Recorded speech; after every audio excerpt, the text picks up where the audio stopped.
welcome everyone. Thanks for being here. You picked a really great breakfast to attend. Today's panel is stacked, and for good reason. As you know, we're discussing why we all love our jobs, and so many of us here in Franklin County do. I know that because I talk to you every day. We truly love our jobs. If you've met with me or read my newsletter, attended one of these breakfasts at any point over the last 7 months, then you likely already know how much I love my job. And what makes my job so special is not the fact that I get to work with the two best coworkers in the world, in Marion and Lisa, or that I have a wonderfully supportive board, or that I get to taste test donuts from Sweet Lucy's and Hager's and Adams and call it market research and supporting small business. The main reason that I love my job so much is you. It's our neighbors, it's our community. The way we care for one another here is unlike anything I've seen anywhere else. We are so lucky to live and work in Franklin County. And of course we have our challenges like so many rural communities do right now, but we also have something that many other communities don't. We have each other. I am so proud to be from Franklin County. It's truly an honor to have the opportunity to dedicate my days to help building the Franklin County that we're all working towards together. I have the best job in the world. And you all know that I mean that because you just saw my 5-star Google review. So please, there is still time. Please do that. So without further ado, I'm going to introduce you to some other Franklin County folks who really love their jobs. First up, we have Sam Plotkin, who is the owner of Steadfast Wealth Management in Greenfield. Sam has deep roots in Franklin County, and when Sam and I met a few weeks ago, I just was so impressed by his enthusiasm and his commitment to cross-sector collaboration. I know you'll be just as impressed as I am, so welcome, Sam.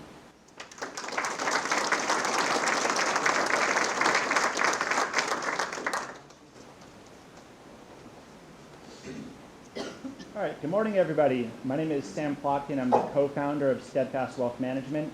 So just really quickly, what we see on the slide here. So that is the building in which we work. You probably recognize that to be the Conan Company building. We have a nice suite on the second floor. My business partner, her name is right there in the bottom left corner. Her name is Sinaida Baptista. She's not here this morning because she just had a baby 3 weeks ago. So congratulations to her. She's on maternity leave. And then if at any point I'm droning on for too long, I put 3 of my favorite financial planning questions right there on the middle of the board. And so you're welcome to just tune me out and ask yourself those questions. Those are the questions I'd actually be honored because those are the questions that I ask people every single day. So I moved back from Boston to Franklin County 2 years ago. The last time that I lived here prior to that was in 2004. I was in high school. So it's been a pretty long journey to get back here. And it's been, looking back in retrospect, it really has been a bit of a surreal journey too. So when we started back here 2 years ago, it was basically, and I'm sure that you can imagine this scene pretty vividly. It was basically just my wife and I, our infant, hiding out in a Greenfield apartment, working remotely, trying to survive the pandemic. I'm sure that's a familiar scene for at least some of you. But over the past 2 years, things started to change for us. We made 3 local real estate investments. I started Steadfast Wealth Management with my partner. I joined the board of a local private school, the Greenfield Center School, which is another great Franklin County institution. We had a second baby. And on top of all that, I'm also starting a networking group right now whose purpose is to help aspiring professionals elevate their game and really ultimately get to the top of their field. So that's all to say that I'm actually really starting to feel like a member of this community again, and feeling really honored to be a part of it. So Jesse tells me that if I don't say something nice about Franklin County, that I'm not invited back. So here it is.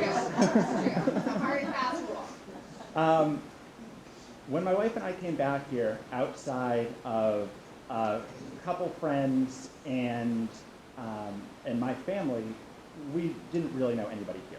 And I can't tell you how many families welcomed us with open arms as we came back and were looking to meet people. Many of these folks I already know are going to be really truly long-lasting friendships, and to me that speaks volumes about the types of people that live here. Beyond that, the business community has been tremendously supportive.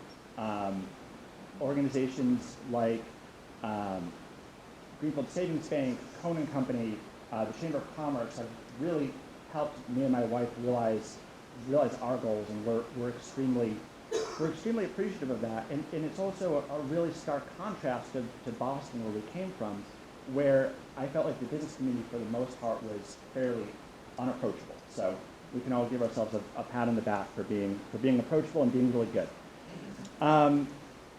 So why do I love my job? I'll tell a really brief story. So Doris Johnson was a secretary, and through her career, she never made more than $35,000 a year. But when she retired, she gave $3 million to local charity. And so people asked her sister, where did she get all this money from? And it turns out it wasn't inheritance. What she did was she just saved her money, she invested, and she had the patience to let that money grow into a fortune over multiple decades. And so whether Doris knew it or not, a dollar invested in 1970 would grow to become $215 in 2021. That's not a typo, that's just compound interest at work. And so what I do is I help people be more like Doris. I help them develop the discipline to save and to invest and to let their money grow long term. From a young age, I was taught that it doesn't matter how much you make, what matters is how you spend it. And now I help others do that too, to achieve their goals of retiring wealthy and achieving financial freedom. And that is why I love my job.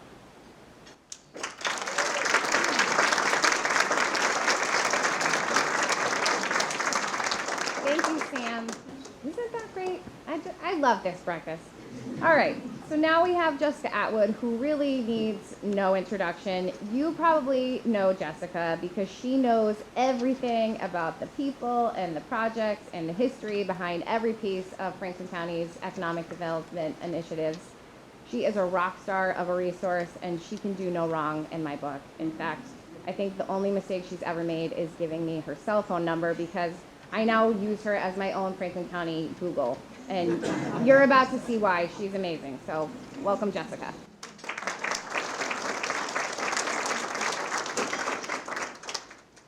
Well, that's no pressure to live up to. Thank you. I'm Jessica Atwood. I'm the Economic Development Program Manager for the Franklin Regional Council of Governments. We pride ourselves on really long titles and long names. So if you're not familiar with FRCOG, we are the regional and municipal service organization and regional planning agency for the 26 municipalities of Franklin County. We offer a range of services from municipal fee-for-service programs like building inspectors and town accountants and health agents to planning and collaboration building funded through state and federal grants. And we have about 60 employees. About 90% are grant funded, including myself. I work in the economic development section, and really my focus is on creating conditions that help businesses and entrepreneurs succeed. So I don't often work with individual businesses, but I work with the local governments, and I work with the service providers like the Chamber and the Franklin County CDC to help them do what they do best.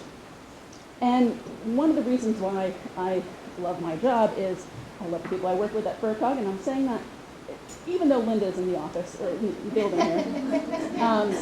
But I love the people I work with, and I love the communities that I work with, and I love the fact I get to work on a variety of projects.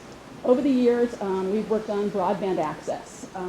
Starting in 1997, we had our first digital divide meeting. As of last year, every town in Franklin County has a last mile broadband solution. Next, we're looking at digital equity. Does everybody have access to internet, to the devices? Do they know how to use it? So again, that's a grant-funded program that we'll be working on. Earlier this week in the Recorder, there was an article about a grant that was secured to help downtown Turner's Falls, downtown Greenfield, and the Sheldon Falls Village Center look at how they can build capacity to do more in the downtown, whether that's activities or marketing or economic development efforts. And so we're really excited to be working on that project over the next 18 months. And now you're asking, why am I showing you a dirty building? So one of my favorite projects that I've been able to work on is through our brownfields program. And a brownfield is a site that may be contaminated or may just be perceived as contaminated because of its historic industrial or commercial use.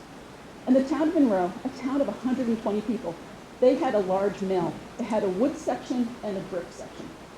Our first choice of brownfields redevelopment is to redevelop that property. But in some cases, that can't be done. That wood structure was beginning to fall into the river. Across the river is one of the main access points for river rafting and kayaking on the Deerfield River. So that could impact that industry. We used that photo at the top there showing a really horrible building falling into the river with rafters underneath, and we showed it to everybody. We even brought state and federal officials out to Monroe, and yes, several of them got lost and missed the meeting, but eventually they found the meeting even when it was over, so they did see the building. That helped us work with state and federal, local, at the time TransCanada, and the municipality to put together $1.4 million worth of funding to take down the wood building, put in a retaining wall, and put in a really lovely pocket park where you can view easily over 1,000 kayakers and rafters in a given weekend during the summer enjoying the Deerfield River. And it's projects like that that get me really excited.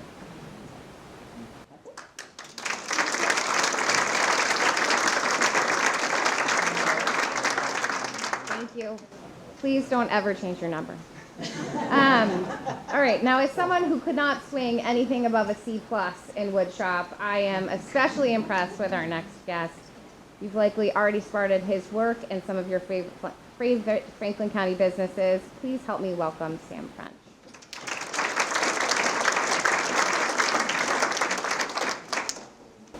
Good morning. Thanks for having me. Honored to be a part of this amazing event. I'm Sam French, owner of Gill CC Woodworks. I make custom furniture and wood products. Why do I love my job? I love my job because I get to create every day. Through creating, I get to work with amazing artists, architects, colleges, bars, breweries, friends, family, clients. Clients often become friends in these long-standing relationships that will last years. And whether it's a table or a bar, bookshelves, each piece has a story and it's more than just a physical thing or material item.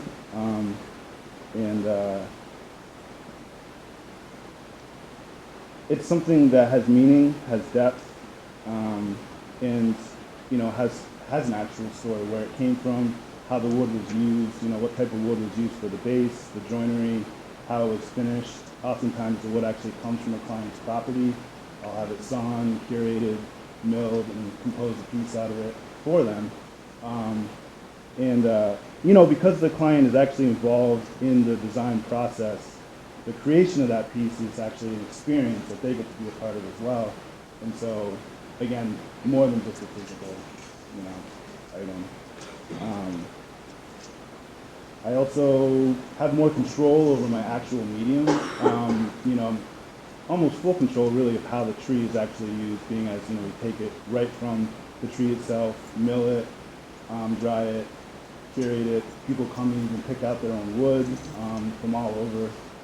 Again, whether it's a brewery, like right now I'm doing a brewery down in Connecticut, a big bar, small tables, charcuterie boards I'm able to use, offcuts for, maybe I'll include it with the table, charcuterie board or coasters, or try to really make use of the whole tree itself and attempt to be more sustainable in my overall approach. That's something that's often disregarded, I feel like, in a lot of the commercialization of carpentry and woodworking in general, and also brings me closer to family. My father's a woodworker and managed a tree farm, so I kind of grew up you know, just being a part of that, which obviously had a huge impact on me. I'm super grateful for that. So I guess the long and short of it is I get to wake up and do something I love every day, and that's what it's all about. So, thanks for having me.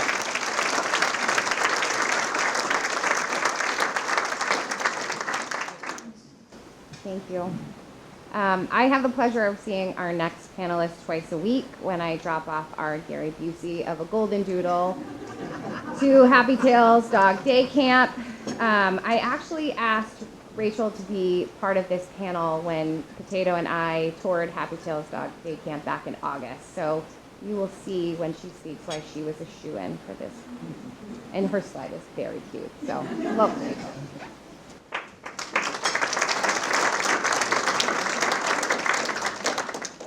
Hi, I did not practice this because it took me that long to write it, so I'm going to probably just read it. But it is very exciting to be here. I grew up here in Franklin County. I moved away to Boston for 4 years. I came back. I moved away to Portland, Oregon for 4 years. I came back, and I came back because it's just a great place to live. The community is very welcoming. I mean, it's gorgeous. We have so much to offer. I get a little offended when people don't say it's great, but it is. We just have a lot to offer our community as far as resources and, you know, activities and all that kind of stuff. So I'm happy to be here. The word job can mean a lot of things to a lot of people. It can simply mean a way to pay the bills. It can be a means to an end. It can also be just so much more. For me, until I discovered my passion, it meant that torturous thing I had to do every week between weekends. Usually in an environment that I felt stifling. Working with dogs certainly was not something I imagined I would do. I was a cat person my entire life. I did not have a dog until my early 30s. So it's never too late to find your passions.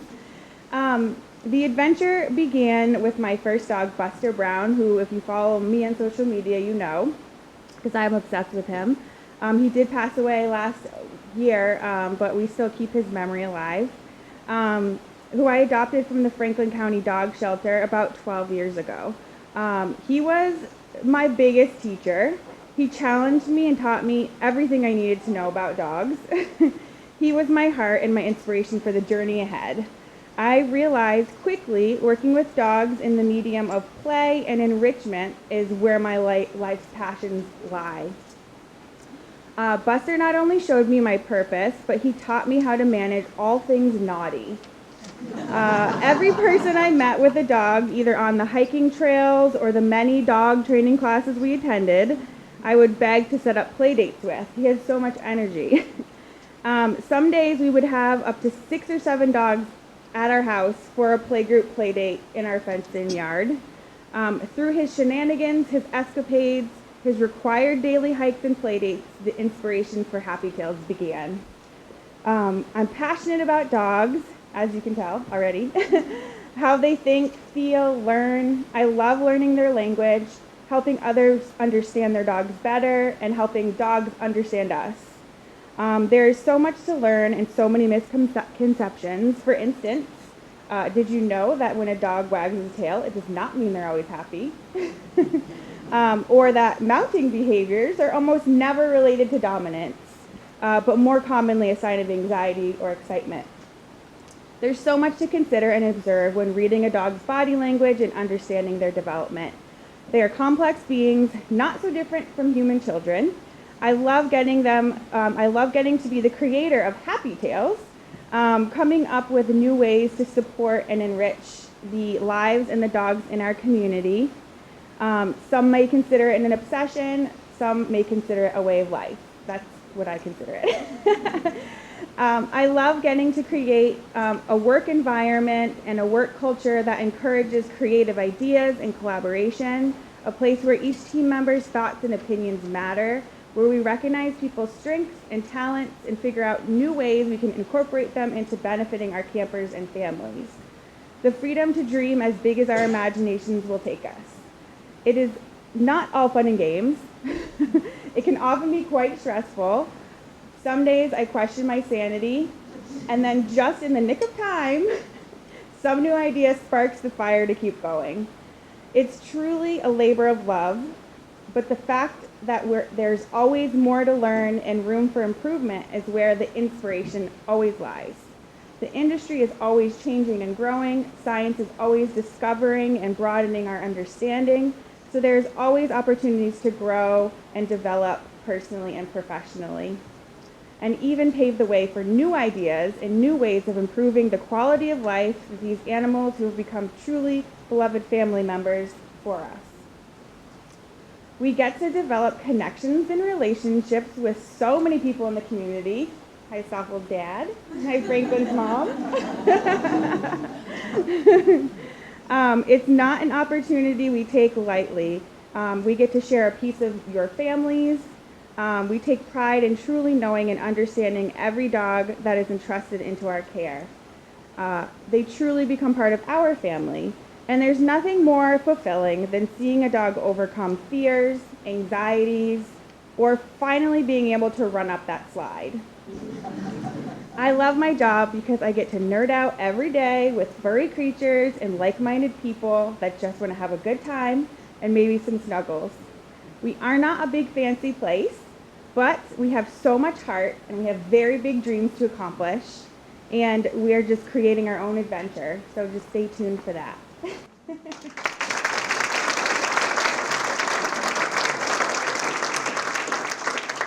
I think it's very fancy. It really is. I have fully accepted my new identity as Potatoes Person, which is not a title that I expected at all. Our next speaker is pretty much Superman. In addition to being one of the most community-minded people I know, James is the owner of the Watershed restaurant in Montague and also serves on the Deerfield Police Department. Even when he's not at the Watershed, James' plate is full. And I am so grateful he carved out the time to join us today. Welcome, James.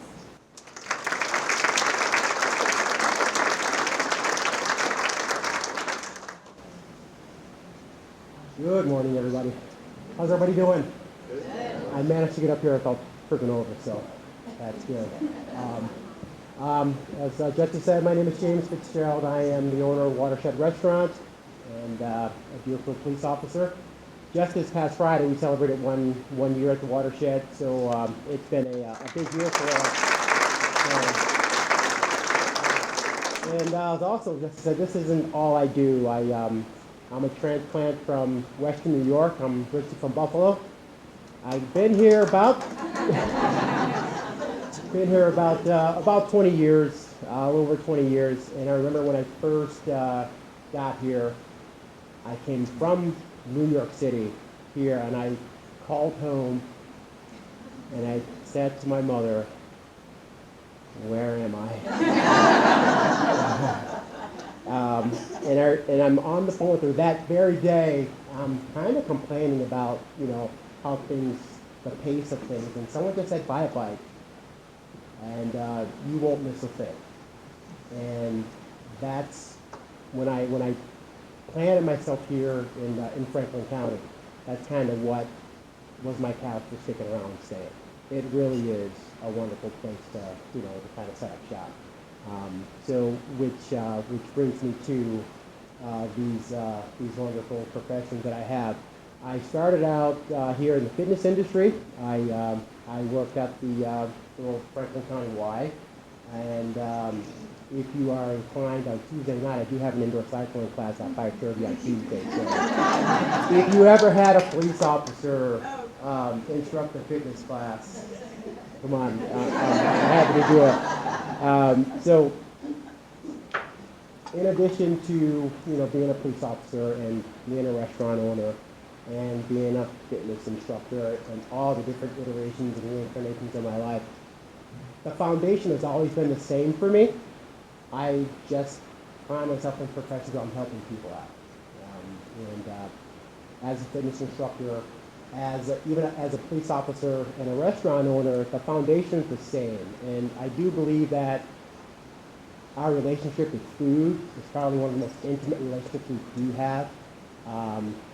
Things are going good, we eat. Things are going bad, we eat. We want to celebrate. We're going to get something to eat. We haven't seen a friend in a long time. We're going to get something to eat. So it's just a way for me to take care of people. My job as a police officer, I found myself out of a job in COVID. All the gyms closed. There's nothing to do. I said to myself, the next job I get is going to be COVID-proof, recession-proof. If there's an apocalypse, somebody's calling the cops. So that's what drew me to this profession.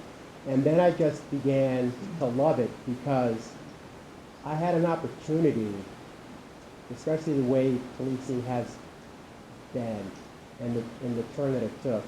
I had an opportunity to turn things around and be a part of a change agent, if you will, and just be a part of something that was different. But the first thing our program manager said when we got to the police academy was, you picked a horrible time to become a cop.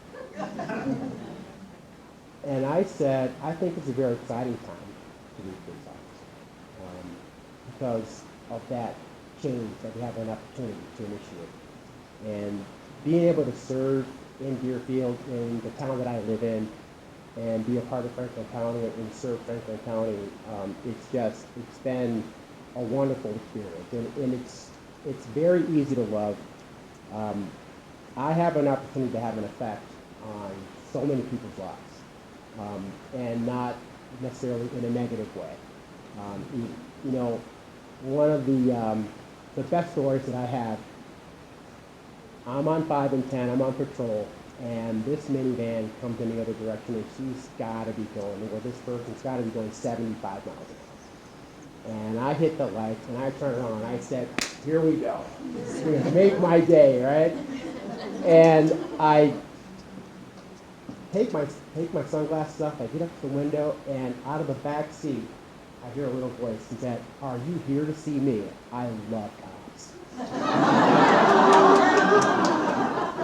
And he hands me a little toy police car in a toy box, and he said, I have my entire box filled with police cars. I want to be a cop someday. And I walked over to his mom, and I said, he's a keeper. You know, wherever you go, he stays, and bring him along. It just changes the way we get to see other people. Everything's fluid. Everybody's got somewhere to go. Everybody's got something to do. So everything can change in a heartbeat. And that's one of the reasons why I love my work. My values are deeply rooted in everything that I do. I have an opportunity to change people's lives. I've given people jobs. Unfortunately, I've had to take a few away. But for the most part, the people that I employ and I communicate with enrich my lives too. I need them, and I need you as much as you need me. I recognize a lot of folks' faces from my restaurant. Some of you have been in more than once. Thank you very much for that. That's a good sign. But my values are deeply rooted in what I do. So I ask myself 2 questions before I go to work every day. How do I want my day to end? And how do I want this experience to end today? And I work backwards from there, whether it's my restaurant or at the police department. At my restaurant, I want my guests to have a good experience. And as a police officer, I just need to get home at night. So I need to make decisions based on that. And sometimes you just have to do what you got to do. And a lot of times that just means telling the person that you're speaking with to drive safe, to stay safe, because I want them to get home safe too. I ask myself another question: how are my values going to affect today?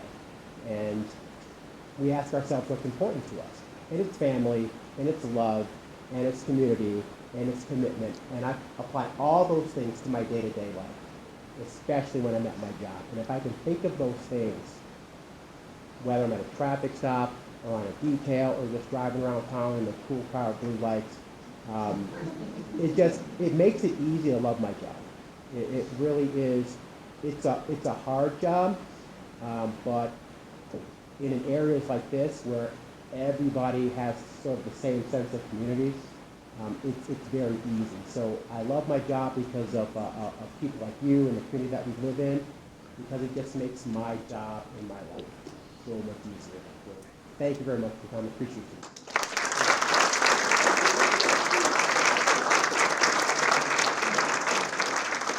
Contrary to what you're all thinking, I was not the woman in the minivan. I know that's where you all went with that. It wasn't me. And if you haven't tried the smash burger or the mac and cheese at the Watershed, you are missing out. It is amazing. So you may not have met our next speaker yet, but I guarantee you know her work. Kat is the Associate Director of Marketing at Greenfield Community College and does a fantastic job of making GCC's marketing as high quality and educational as the college itself. So please help me welcome Kat.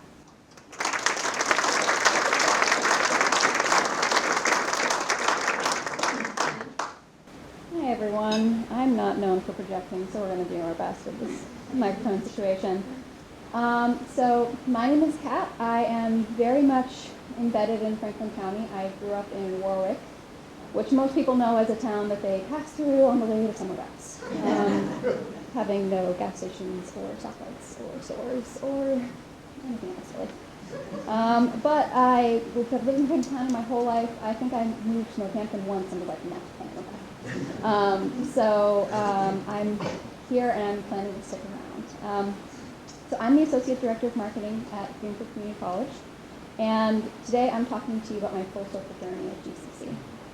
My journey started as a student, and I've attended 4 higher education institutions in total, but my best experience by far was at GCC. But I began as a student at Smith College. While I was successful there, it wasn't the right fit for me, and I wanted to find a community where I felt more home. And so while I looked for that, I went to GCC. And I went in with the idea of I'm going to get my associate degree and move on to a 4-year institution. And that was kind of my only goal. But I didn't expect to love it as much as I did. I got involved with the tutoring math and science. And then I participated in general in as many events as I possibly could. And I was building a wonderful network of friends and fellow students and then faculty members. I loved getting to know my professors. They were all wonderful and just excellent mentors in the subject and then just in life in general. After graduating in 2015, I moved on to UMass and earned a bachelor's degree in Earth Systems. And while I was there, I continued to take classes at GCC because I wasn't done there yet. And I stayed on as a tutor, and I was happy enough to spend my time at GCC as opposed to at UMass, which, having grown up in a town of 750 people and having classes of 750 people, that wasn't really the vibe for me. So after a strange series of events involving internships, networking, and a dash of luck, I ended up at a marketing agency in Northampton. While I was there, I was lucky enough to be invited back to GCC, this time as an adjunct faculty member.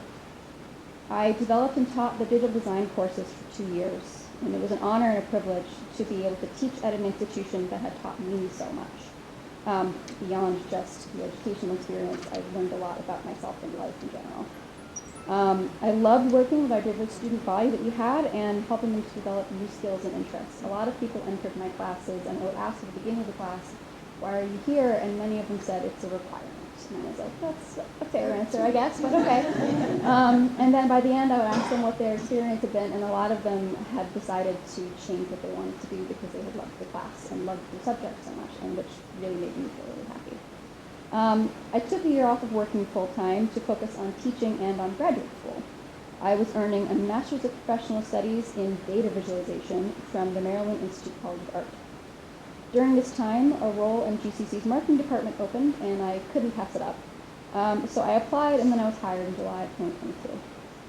There, they were willing to work with me in my graduate school schedule because I was investing a lot of time and energy and money into this graduate program, and I wanted to be able to give it the energy and time that it deserved in order to finish and get everything I needed out of it. And they were willing to work with me on that and consider that schedule. So I'm now, I was able to accomplish that goal, and I just earned my master's in this past December.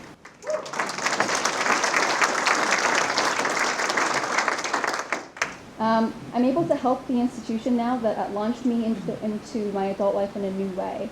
I have an analytical and a creative mind, having a background in STEM and then kind of a working background in graphic design.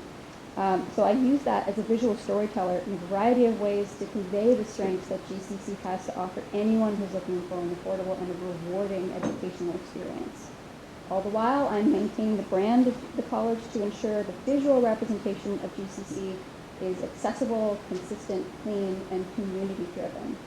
You can see a few examples of the various things that I've been doing, keeping me busy, and I'm very proud of the work that I've done. At the heart of what I do, I showcase the community that made me who I am to a new group of students every day. Community is at the core of what makes GCC special. It is the community's college. And it was the supportive community at GCC that got me to this job that I have now. I like to think that maybe I got a little bit of my own merits too, but like the supportive community helped, I think. And they pushed me to apply when I wasn't totally confident in my own abilities. I now work with an incredible group of people, and together we're helping others find the same life-changing experience that I was lucky enough to have as a student. And I'm happy to have been able to come full circle at a place that I truly do love to work.